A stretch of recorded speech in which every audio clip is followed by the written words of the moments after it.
Pigo. Ito, papaliguan natin siya. Bismillah.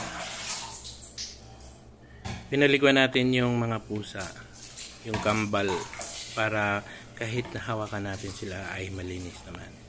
At ito po siya, hindi po sila malikot. Kaya masarap silang paliguan kasi sumusunod sila. Shampoo. Meron silang sariling shampoo, kaya lang hindi ko mahanap kung ano nadampot ko shampoo. Yun ang sinampo ko sa kanila. Ayan o. Ayan o, feel na feel yung maligo. Kailangan kasi nila sumunod kasi nga papalain ko sila o palalayasin o ikukulong ko sila. Kaya alam nila yun. Kaya wala sila kundi sumunod. Lalo na yung isa, sanay na sanay maligo. Kaya ito na lang muna ang inaano ko kasi. Pero ito ay mabait naman. Malinis ito siya. Malinis siya. Kaya masarap po siyang alagaan. Kailangan din ganyan.